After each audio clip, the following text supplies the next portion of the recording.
بسم الله الرحمن الرحيم السلام عليكم ورحمة الله تعالى وبركاته كسر هذا برنامج رمضان كأي مقالوينك وإذا كان معنا تلفزيون قناة الصومالية الداول ريال وحين كسر قناة إمك سيدا جدا به مقالة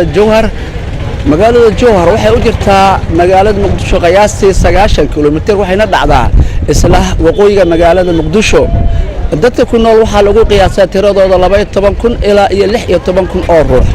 toddobaadkani waxaynu ku soo qaadanaynaa barnaamijka magaalooyinka dadka ku nool magaalada Jowhar marka la gaaro bisha barakeysan ee Ramadaan waxyaabaha inta badan ay qabtaan daawadal ku soo dhawaada mar kale barnaamijkii magaalooyinka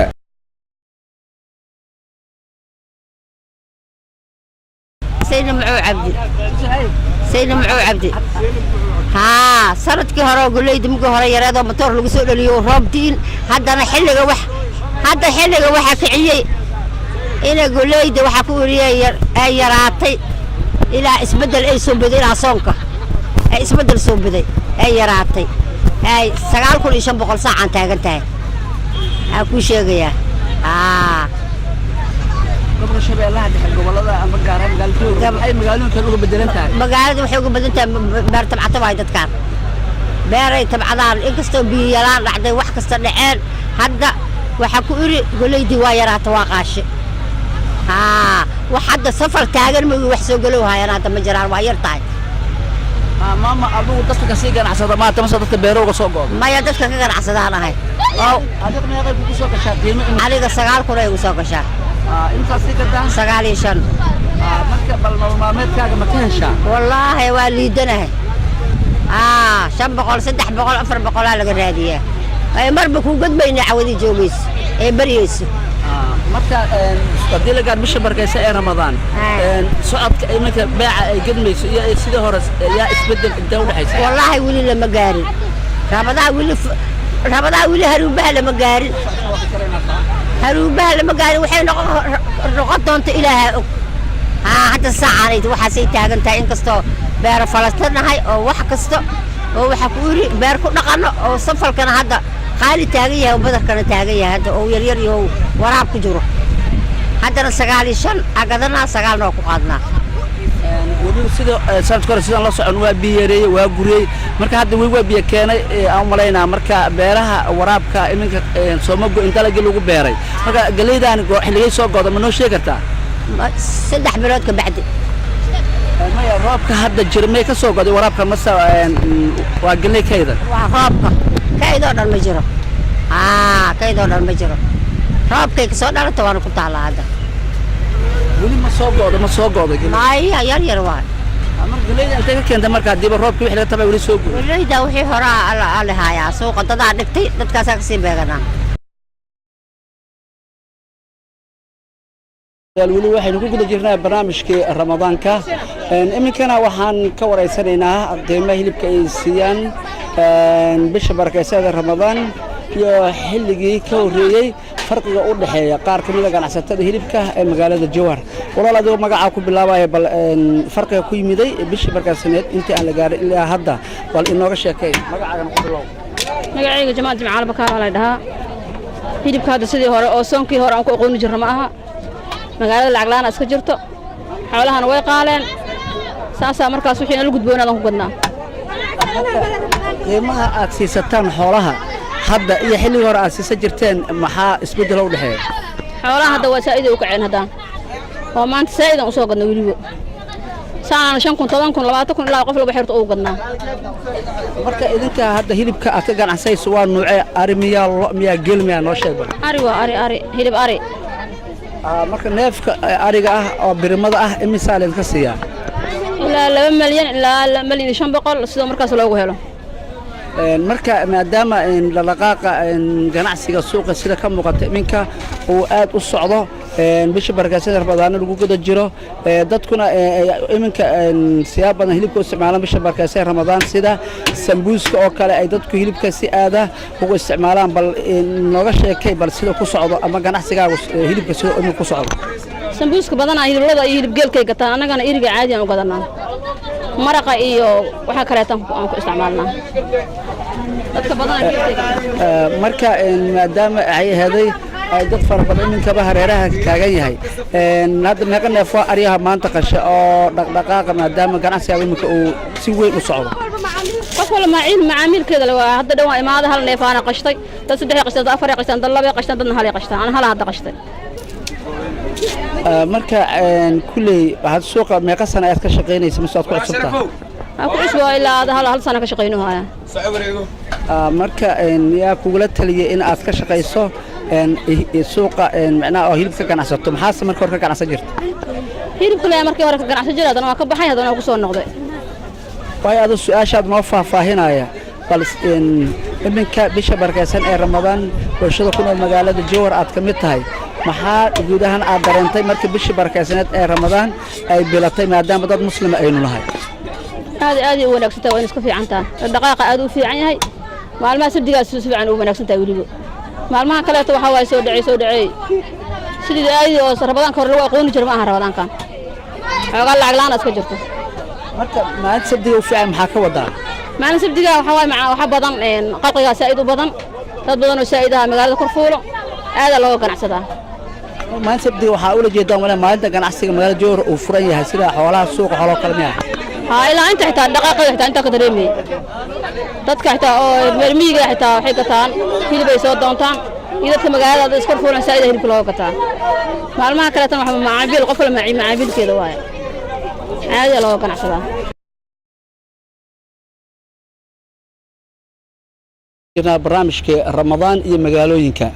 iminka waxaa inoo suurto gashay in aynu la kulanno oo aan wareysano taliyaha saldhigga degmada Jowhar Dhamme Maxamed Siyaad Anjeex sida iminka magaalada Jowhar laga wada qababa amnigeeda waxaa iminka si weyn u sugay booliska militariga iyo nabadgelyada dhammaan ciidamada qalabka sida asaatee taliyaha saldhigga degmada Jowhar ayaa inooga sheekeynaya markay ay bilatay bisha barakeysan ee Ramadaan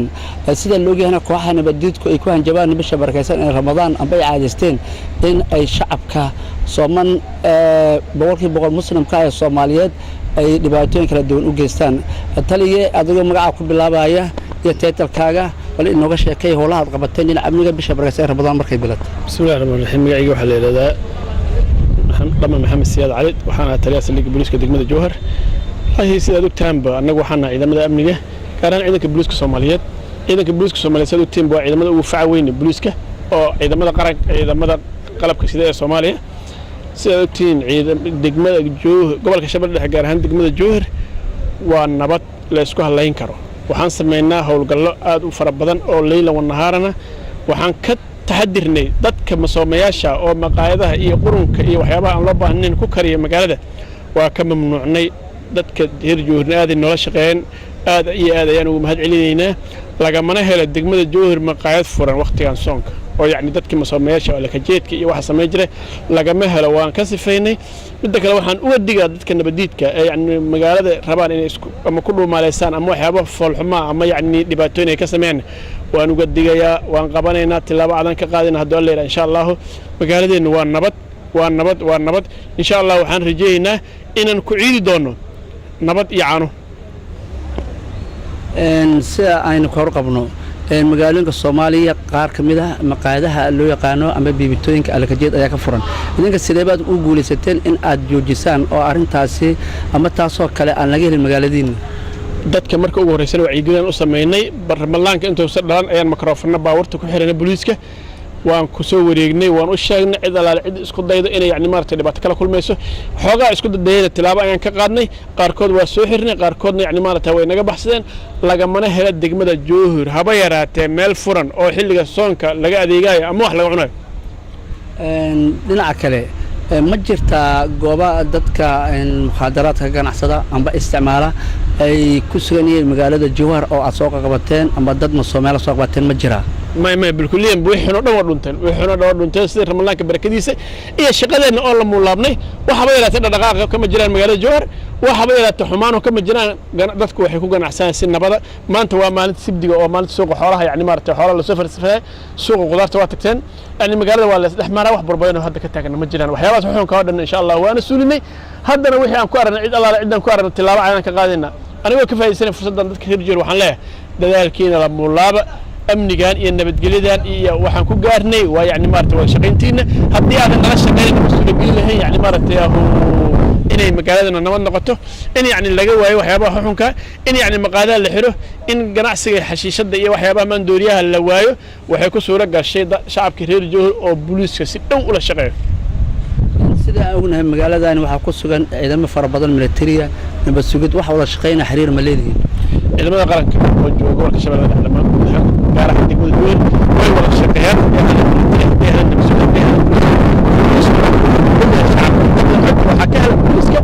shacabka booliiska xogta ka helo markaas ayaan waxaa la wadaagnaa ciidamada kala duwan maadaama aad shacabka isku xiran tihiin dadka magaalada ku nool inta badan waxaan arkay dadka baqaya ciidamada in ay soo dhex galaan waan u sheegaan arrintaasi sayid ku suura gashay oo shacabka ay soo jiidateen annaga sidaad ogtahay waxaa dhacaysa mararka qaar haddii xataa ciidamada kale oo kala duwan ay u tagaan dadka shacabka ay yidhaaheen dacwo lagu qabaa sooma raacaan waxay yidhaaheen booliis noo keensada taasina waxaan ku kala yani sababay inaan yani booliiska uu xiriir dheer u leeyahay dadweynaha dhinaca kale waxaa la gudagolay xilligii roobabka magaalada goobo fara badan oo wadooyin oo xiran oo qaar kamida biyo gooyeen qaar kamida dhagaxaan lagu jaray meelo bohla ay ka qodmeen magaalada oo cagafyo ama baabuurta waaweyn ay martay oo aad u halaysan wadooyinkaas ayaan arkay taasi idinka maxaad wax uga qaban weyseen oo aad isku day weyseen in aad gaadiidka halkaasi maraya xilliga roobabka wadooyinka aad u burburinaya aad uga digtaan taas waxay khusaysaa dawladda hoose ee maamulka degmada Jowhar waxaa laga rabaa inay hawshooda taageergeliyaan ay ilaaliyaan shacabka ay ilaaliyaan wadooyinka annaga waxaan na khusay howlaha amniga dadka waa ilaalinaa waa la xiriirnaa gobolka Shabeellada Dhexe iyo kan degmadaba waxaan ugu baaqaa iyo gudoomiye waaxeedada inay la shaqeeyaan shacabkooda ayna ka warhayaan dariiqmanka la marayo kuwa xirmay يعني ديقوينك إيه يعني وسقها مالها يلا سيدا حافظها وحيا لو مثلا أنا وسقها يلا أني هو لها أمني وقيبة كتاي لكن واحد لو باهي إني كشقيان دت كمان مركب الشقاية سيدا ما بدوميها الدقمة بدومي أرميها بالشدة واحدة أنت أسأل لك هنا كشقاية سنة أنا الليل والنهار وحنو تاجناي سيدا دت كان هيرجو يوسع على هنا داود يا ولكم كده جرنا برنامج كي رمضان مقالوينك iminkana waxaan wareysanaynaa dadka ganacsada lacagta ama sarifka qalaad dadka sarifa lacagaha loo yaqaano gaar ahaan doolarka shilin Soomaaliga markii la gaar bisha barakaysan ee Ramadaan waxaa la sheegay in isbedel uu ku yimiday sarifka lacagaha shilin Soomaaliga doolarka uu kala bedesho marka arintaas bal inooga sheekay bal sababtay ku dhacday bismillaah wa salaatu wa salaam ala rasuulillah magacayga Ciise Cali Sheekh Xasan ayaa la yiraahdaa waxaan ka ganacsadaa sarifka qalaad doolarka shilin Soomaaliga markaas yani lagu bedelayo hadda doolarka wuxuu marayaa 2,320 qabashada ayuu marayaa bixintana wuxuu marayaa 2,360 hadda uu xogaar yara sareeyaa markii soonka uu dhashay wuxuu marayay 2,350 buu marayaa sabdigiisa buu marayay bixintana waxay ahayd 2,320 bay ahayd haddana waxaa la siisanayaa 2,320 baa la siisanayaa qabashada ma jirto mar hoos u dhac marka bisha barakaysan Ramadaan ay dhalato oo hoos u dhac weyn oo ku yimid ha maxaa yeelay bishan oo barakaysan waxa la soo dirayaa dadkii markaas yani oo eheladoodii baa waxa uu soo dirayaa dadka dibadaha ku maqan nin markaas yani wax loo soo diri jirin xataa waxba loo soo dirayaa oo waxa la leeyahay 50 kan ku afur 20 kan ku afur 30 kan ku afur baa la leeyahay sidaas baa keentay marka inuu hoos u dhaco sarifka qalaad marka qiimaha uu marka hoos u dhac manoo sheegi wali ilaa iminka marka hoos u dhac meeq uu gaaray 2,250 buu gaaray halka bixintana ay ahayd 2,320 markaas inaga shaqadan ahaysan oo sarifka markaas caqabad miya ku timid shaqada ma joojisay mas waa ku jirteen hadii ku jirteen khasaaro mid ka soo gaaray maya wax khasaaro markaas yani naga soo gaari ma jirto waxa jiro dad baa kaashashkooda kaash xareystay dad baa xogaar doolar haystay ninna khasaaro baa ka soo gaartay ninna khasaaro kama soo gaari wali waxaynu ku jirnaa barnaamijkii Ramadaan waxayna suurto gashay in aynu la kulanno qaar ka mid ah ganacsatada suuqa xoolaha magaalada Jowhar waxaynu naga waramayaan farqiga u dhaxeeya bisha barakaysan ee Ramadaan markay dhalatay iyo xilligii ka horeeyay farqiga ganacsiga xoolaha u dhaxeeya magacaaga walaal adoo ku bilaabaya bismillaahir rahmaanir rahiim magacayga waa Cali Nuur Cumar degan degmada Jowhar gaar ahaan beesha Bulacano waxaan joogaa suuqa xoolaha suuqa looda irmaanka ah waxay u dhaxaysaa 10 milyan ilaa 8 milyan looda hilibka ah waxay u dhaxaysaa 8 milyan 6 milyan ilaa 5 milyan dhaqaalka qaalmaha dadka u yaqaanaan gobolka 3 milyan ilaa 4 milyan qaalinta ku dhigto waa 5 milyan dibida lix jirka waa 17 milyan ilaa 20 milyan dibida 3 jirka ama 4 jirka waa 6 milyan 6 milyan 500 5 milyan 500 waagi ka ahaa jireen xilliga jilaalkii 20 milyan dibiga oo lix jirka ahaa jiray hadda xagaaga awis xogaa hoos buu dhacay dibiga oo 65 ahaa 7 milyan 500 ahaa hadda 6 milyan yimid dibiga shanta wuxuu ahaa 7 milyan ahaa 6 milyan 500 ahaa maantana wuxuu joogaa 5 milyan iyo 200 dibida yararkeena macnaha meeqa waa baleysma dhawaay oo laba jirka ah suuqa qaybta looda waa intaas macnaha wabillahi ariga geela ma ku dari kartaa bismillaahir rahmaanir rahiim ariga iyo geelaba xagay ahaanta dib ugu soo dhaceen neefkii oo la gadi jiray maxaa dhahayeen 40 milyan 35 milyan neefkii la gadi jiray wuxuu joogaa hadda 20 milyan ama 22 milyan neefka erigana jeebka jarka neefkii la gadi jiray 2 milyan 200 2 milyan 300 la gadi jiray milyan 800 milyan 700 oo mara wixii warbixin ah oo dheeraad ah dhinaca looda ugu qiimo badan maahan waxaa ka warbixiyay saaxiibkay wabillahi tawfiiq abaartii la soo maray qiimaha ay joojina xoolo iyo hadda farqi aanka ee u dhaxeeya xoolaha abaartii la soo maray xoolaha ma u qiimo dhicin wixii dhiig la waxay ahaayeen qiimo dheeraad ah wali abaartii qiimo badnaayeen iyo hadda xagay ahaanta ay dib u soo dhigan hadda waxaan ugu maqaalaha maadaama shabarkaysan Ramadaan la galay beer falashana aad gasheen dadku inay suuqa xoolo ku soo shubayaan oo xooluhu ay aad u raqiiseen maadaama dadku ay beer makiinayaan ama beer falanayaan arintaas maxaa ka jira iyo sidoo kale dadku inta badan aysan soo safrin ay bisha barkaysan Ramadaan xoolalayda ay soo safrin xoolo way raqiiseen ilaa arintaas maxaa ka jira waxaa laga maarmaana dana laga maarmaana xoolaha aad ay u soo bateen qiimahana xagay ahaanti iyo Ramadaan ahaanti hoos ay ugu soo dhaceen taqabkina ziyaado way waxa la rabaa miraha taqabka aad loo jecel yahay iyo xoolaha marka xoolaha qiimo hoos dhaqa waxa keenay jaceelka oo loo qabo dhulka taqabkiisa waayahay marka ganacsatadiina aduguma waxa kamid ah ganacsatada ka sii ganacsata xoolaha mase dadka keena xoolaha suuqa ka mid ah ama gadanay macnaha dadka keena ama gadanay anaga labadaas ku heysana waana keenaa waana sii gadna daalinta xoolaha gadna marka intee suuq oo xiriir leedihiin marka inta ka gadin deegaysiin meelo badan waxa ugu weyn suuqa Afgooye wala weyn soona hiiraan dibidaha Dubai hadayeen Sacuudiga Yemen meelo badan ay tagaan xoolaheena marka marmar oo qasaar dhinaca ganacsiga xoolihiina ku yimaado ma jira marmar dawladaha shisheeye waxay sheegeen xoolaha Soomaaliya cudurro ku dhacaan marka qaar arintaas mid saameysaa xoolaha Soomaaliya aad iyo aad u qiimo badan yihiin cudurradana ma badna haddii ay dhacdana waa mar naadir ah gudoomiyaha maxkamadda rafaan gobolka Shabeellaha Sheekh Axmed Siid ayaa iminkana nooga sheekeynaya bisha barakaysan ee Ramadaan faa'iidada ay leedahay ummadda ku nool gobolka Shabeellaha Dhexe gaar ahaan degmada Jowhar oo baaqaya in ay ka faa'iideystaan bisha barakaysan ee Ramadaan bismillahir rahmaanir rahiim alxamdulillah wassalatu wassalamu ala ashrafil mursaliin wa ba'd قال رسول الله صلى الله عليه وسلم إذا دخل الشهر رمضان هذه الصوغلو أدخل وحال فرا أبواب الجنة جنة إرداله ذولنا الفرا فلم يولغ منها واحد هل لقى حراء مجرته وأولغت وحال حراء أبواب النيران فلم يفتح لها واحد مركز فرن مجرته intaasna waxa waaye waxa lagu soo dhaweynaa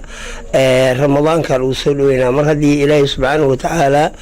oo ramadaanka sidaa uu soo dhaweeyey oo addoominkiisa uu u ballan qaaday bisha ramadaan gudaheeda in yacni cid alaal ciddii dhimatay ahlu tawxiidin inay jannada ay galaan annagana waajib ay nagu tahay sidoo kale inaan saasoo kale u tacdiimino haddana waxaan ku jirnaa tobankii hore dhammaadkiisaan ku jirnaa waayo nabiga calayhi salaatu wasalaam isagoo bisha ramadaanka tilmaamaya wuxuu yidhi shahrun waa bil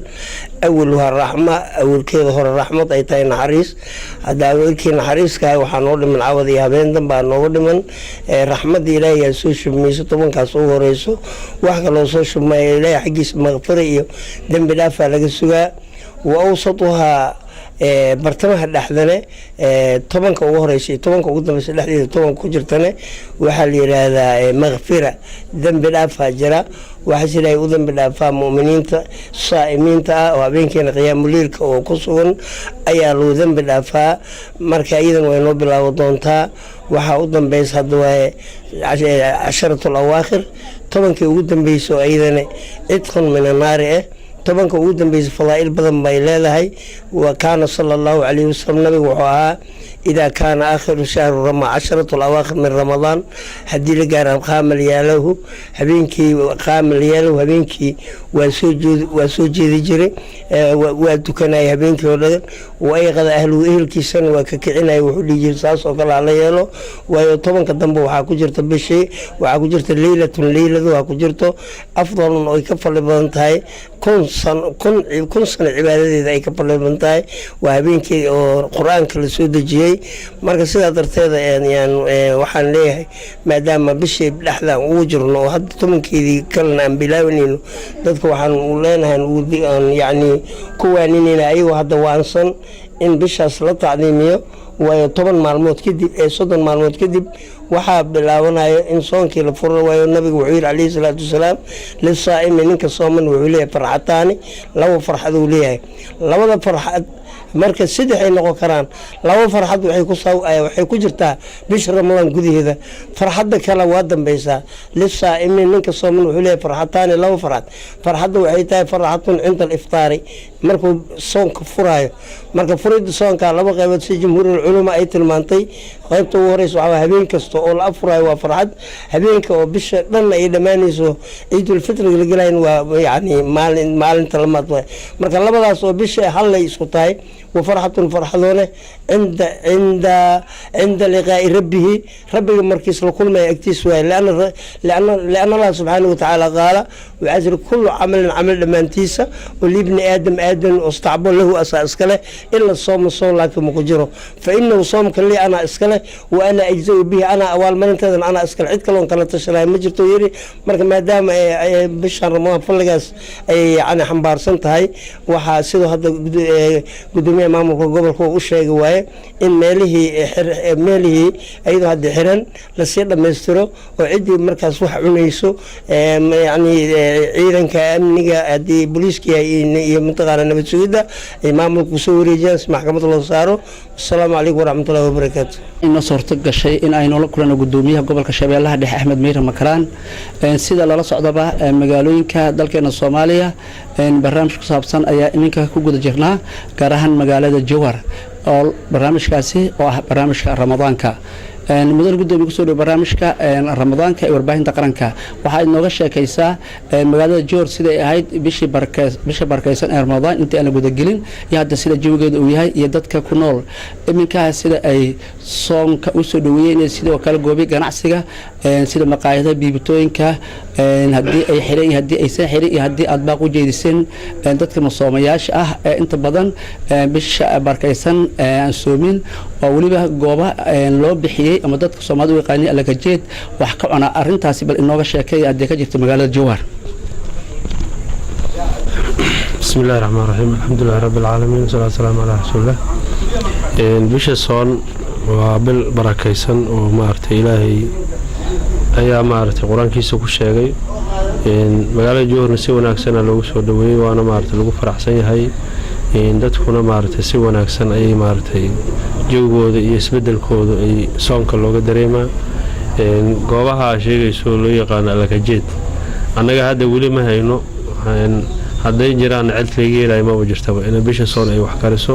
meel maartay wax lagu cunaayna ay furato maartay maamulka ma ogolaahayo waa wax maartay